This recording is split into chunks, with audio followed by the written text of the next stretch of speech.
Morning one and all, Martin's Test Shaves, back again. This time a little talk about restoration of strops.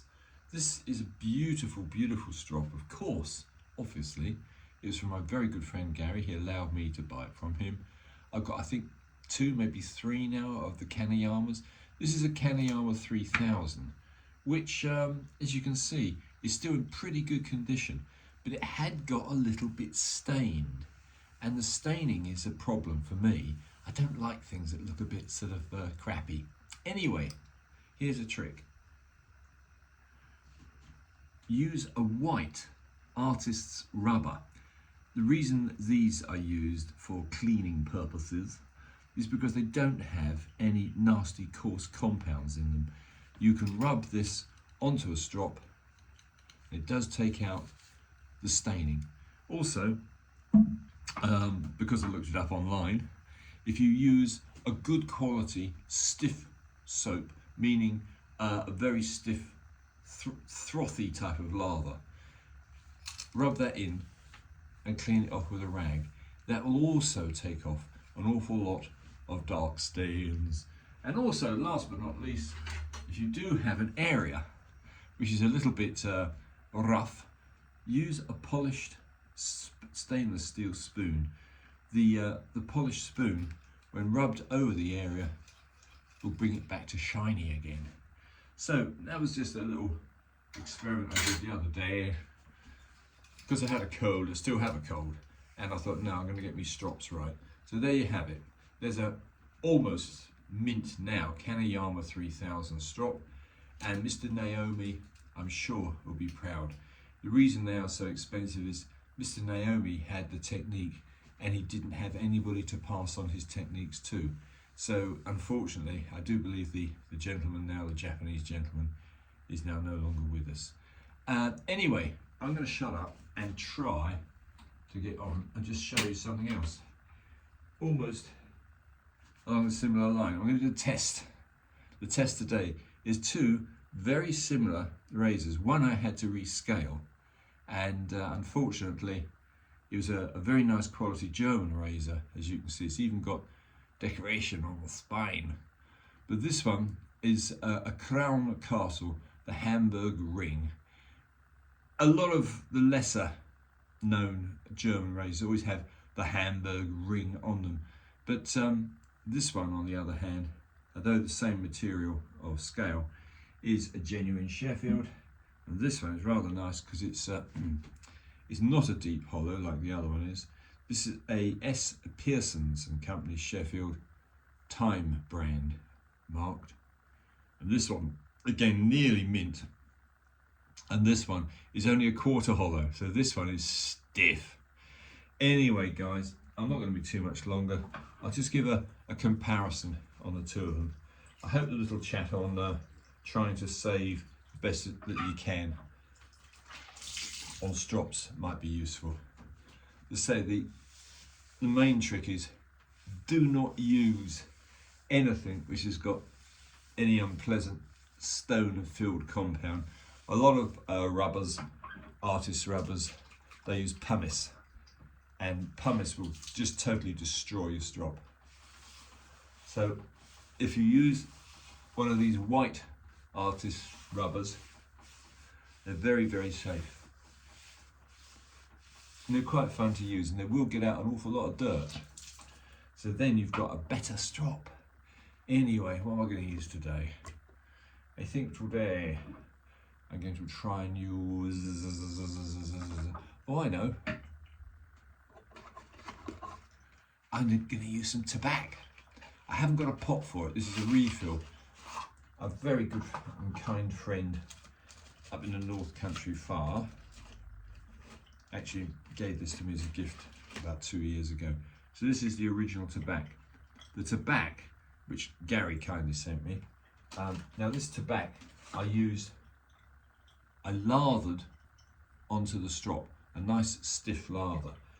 They recommend you do not wet a strop ever. It raises the grain of the leather, in which case you're in trouble. So let's just try this replacement puck. Get a lather up. I have to say, cleaning a strop very tentatively, because a Naomi kanayama strop is quite a precious item. They're extremely long, they've got a wonderful high polish on them, but like anything in life, they do tend to get a bit tarnished, and dirty strops is not a good idea. So, yes, with the help of a white rubber with no compound in it, no pumice or anything else in it, pure soft artist compound. And what also used was, of course, some of this, which is rather nice, this tobacco lather.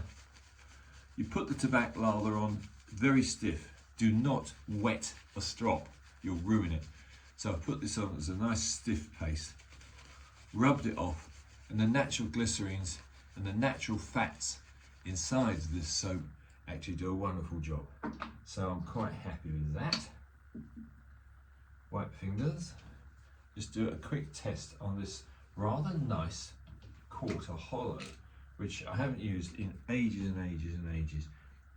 This is really perfection. I was so lucky to pick this up. Anyway, let's see how it works. I did hanging hair test it.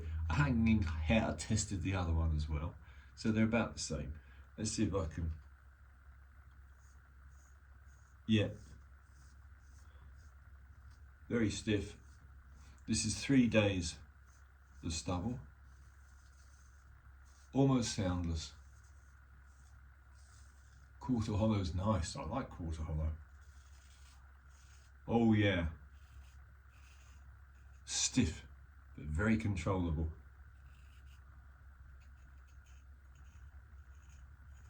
Oh well, well. I'll now compare it to the restored, due to broken scales, rather nice deep hollow from the Hamburg ring. Let's see how this one goes. This one I put quite a lot of time into. It's a Crown Castle, made in Germany. Excuse me, Hamburg ring. We'll do as a comparison test. Much noisier. Good edge. Well, at least I got that right. Yeah, that's nice. Well, well, well. I'd rate them equal.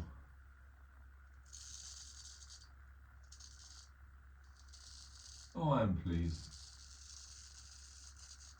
Oh, that's cutting beautifully today.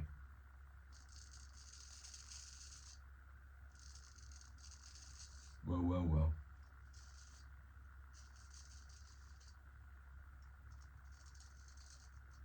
I've got to be a little bit more careful because I've got a cold, and with a cold, I don't know, I think a degree of flexibility and quality goes. Yep, that's fine.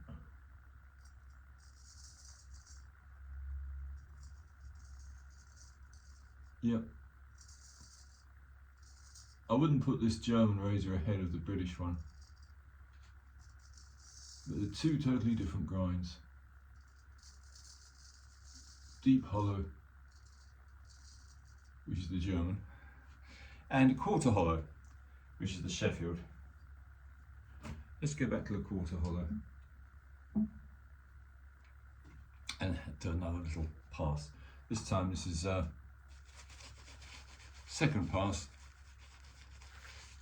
then I'm done. I'll leave you all in peace. Wonderful. Also, if you want to lose some weight, try getting a nice heavy summer cold. So far I've lost 4 pounds.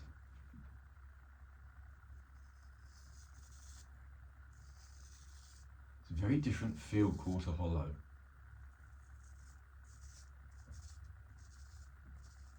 Very, very different.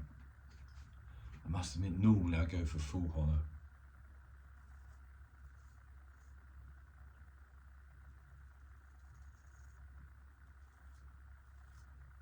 Do forgive any strange camera angle that I'm using today. I'm using a stand which has come from China and it's not very good. Yeah. Now I'd say overall I would still prefer the deep hollow grind from Germany, but this quarter hollow in remarkably good condition by S. Pearson and Sons of Sheffield. Interesting, very interesting razor. However, let's go back to this fella, which as you can see has a rather nice emblem etched onto it, the Hamburg Ring Razor Extra Hollow Ground. But do forgive me if I ramble on a bit today. That's good. No, they're both good. I'm not going to say one's better than the other. Anyway, the strop side of it worked out quite well yesterday. I wasn't doing anything else. So I returned a kanayama strop, a little bit dirty, a little bit scratched, to almost perfect.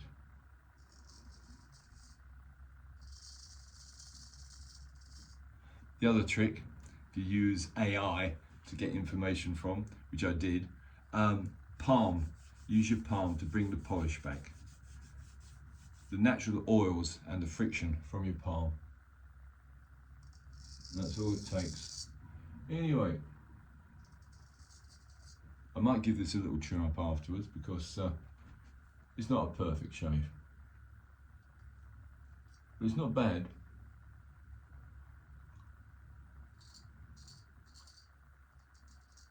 Yep, not bad at all. So, that's all, chaps. So we have two razors. One is a quarter hollow ground Sheffield razor, and the other one, which I've got in the hand, is a Hamburg ring from Crown Castle, made and ground in Germany, which ironically they used to advertise as being made and ground in Germany, but with Sheffield steel.